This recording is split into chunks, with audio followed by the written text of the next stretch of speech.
Hello everybody, welcome to another week of MX vs ATV Live, downloadable content showcase presented to you by vurbmotogamers. I'm Dio and I'll be taking you through the DLC this week. Before I start this week off, I want to tell you guys that some of our subscribers haven't been getting the new videos in their subscription box, so if you would like to follow vurbmotogamers on Twitter, anytime a new video goes up, we put it on the Twitter, so in case YouTube fails and you don't see it in your sub box, at least you'll know it's up by Twitter. Now that that's out of the way, if you want to skip ahead to a certain part of DLC, you can use the annotations on the bottom. Otherwise, let's jump right in. The first piece of DLC this week is the 180 Decals Galaxy MX BikeGraphix kit. It fits only on the MX bikes, not on the quads, and I'm just going to run through and show you all the different bikes with the graphics on them. Of course, all the Blaze and Takashis, you can change the plastic colors, so I made them green just to kind of give it a different color, but you can of course make it purple, pink, orange, blue, you can make it any color your heart desires on those graphics. They were just enough, just like last time, just enough different that I wanted to show them on every bike, the 125s, 250s, 450s, just so nothing got left out. I really like these graphics. I think they look awesome. They're just really clean without being boring. They're not too crazy, they're not too busy, and they're not boring. They look really good. I really like them. As you guys know, I really like the Yamaha, and it has just that touch of really light baby blue, which I think looks awesome with the Yamaha blue. And then also with like the Honda you're looking at now, it has a little bit of touch of yellow, and it's just really cool to see those. I don't know, I'm not an artist, what is it, the complementary colors or something like that, or whatever, but it just looks really good together. And the Suzuki is actually my favorite with how it looks. Right above the number plate, as you can see if you pause it on the Suzuki or wait for the 450 to come around, it has like this little triangle that has a black outline, and I don't know, there's something about that I just think looks super good with these graphics. So of course, like the title card says, they are 160 Microsoft points, which is $2. So if you want to go pick up these graphics, they look really good. They fit all your MX bikes, OEMs, and the Blaze and Takashi. It may not seem like a big deal when you're just riding, you can't really see the graphics, but when you get first place on an online race and your bike is sitting up there, you want that thing to look pretty. So it's really cool to have different graphics, something that not everyone is going to have, and I just think they look really good.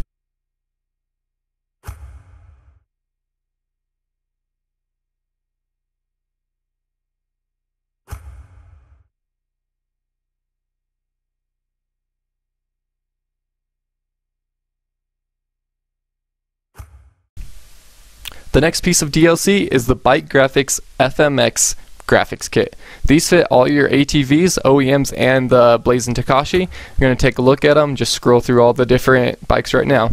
Of course, the Blaze and Takashi, just like the MX bikes, you can change the plastic color, so you can make it green, purple, red, whatever you want. This one I made purple, as you can see, and I actually think it looks really good with these graphics.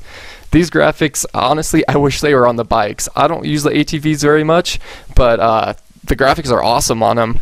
Honestly, you never know. They could come out for the bikes a little later.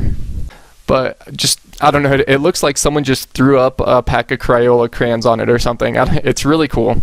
And what I really like on the Yamaha, where it has that like white on the gas tank, it actually covers it. And one of my friends told me that's actually a special gripper plastic, and that's why they don't have graphics there. But this kit covers it, and I think that looks really good. So again, 160 Microsoft points or $2 covers all your OEM ATVs as well as the Blaze and Takashi. This week's DLC brings you the Fox V3 SE helmet. A few different colorways on this. Start off here with the yellow and orange. It's really retro. It's like it has a painted on old school visor. It's really cool looking. Yellow and black. Another old school kind of looking helmet. Vegas yellow.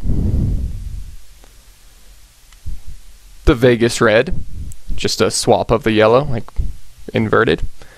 The Vegas blue, really good with the pink and blue and maybe even a little purple. And the red, white, and blue. Honestly, probably my favorite helmet in the game as of right now. Something that's really cool with these helmets is they match the Fox gear. So here you have the yellow and orange helmet with the yellow and orange gear, yellow and black, Vegas yellow, Vegas red, the Vegas blue, looking really good. I really like that one. and the red, white, and blue, of course. And it's just really cool that they made the helmets to match the gear, just so you can keep your guy looking clean. The next piece of DLC this week is the Troy Lee Designs Air DitD helmet. You're going to go down into Troy Lee Designs Air, and it's just this colorway, Day in the Dirt. Get it? DitD, Day in the Dirt. So it matches the gear perfectly with the green, red, and white, and it looks just as good on the track as it does in the menu. This week brings us the Troy Lee Designs GP Air gear set. I said the helmet matched the gear, and this is the gear that it matches perfectly. So, show you a little bit better. It only has the one colorway. It shows you can choose colorways, so who knows, maybe a new one will come out at a different point in time. But you can see there, it looks really good. I found that super pumped butt patch, and I just had to run it. The older VMG guys will understand it, but downloaded gear and the butt patches actually work with this gear, as you can see. Hopefully you can tell, but I'm running the VurbMoto one here, and it looks great. And I just wanted to give a quick little peek of it on the track. You can see the gear, and that's also the helmet that Troy Lee released this week. Like I said, looking just as good on the track as it does in the menu. The next set of gear this week is the KTM RaceTech gear set. It only has this one colorway, and of course it's the KTM colors. Makes sense, of course. Spin it around. This gear, it's really hard to see your name and number on the back since it's black, but it's not a big deal. Just when you're in the race, you'll see in a second, it is really hard to see. But the gear otherwise looks awesome. Of course, if you're running a KTM, it looks really good, and even the Suzuki, I think the yellow and orange mix on that looks really good. So it looks really good in the game. I really do like the big black back that you have when you run this gear set. I'm not sure why I like that so much, but I definitely do. As you could probably tell on the starting line, the VurbMoto butt patch is working on this gear, and so I'm sure it's safe to assume that any butt patch downloaded or just in the game would work on this gear, so that's really nice. It's always awesome to run whatever butt patch you want and not be stuck with the Red Devil one. But as I've said before, I've heard they are looking into it, so if it's not already fixed, hopefully that will be fixed and addressed soon. Well guys, that's all for this week. Thank you again for tuning in to the VurbMoto Wednesday downloadable content showcase. If you're not already subscribed to this channel, subscribe so you can get the latest and greatest downloadable content delivered straight to your YouTube homepage, as well as videos from all the MX vs ATV games, and even some MX simulator montages. And come on, it's free. As always, this has been Dio with Return of Dio Gaming. I appreciate you guys watching this video, and I'll talk to you guys next week about the latest and greatest downloadable content on MX vs ATV Alive. Until then, take it easy, and if it's easy, take it twice. I'll see you guys. For daily motocross pro and am coverage, be sure to log on to vurbmoto.com, and if you like us, prove it.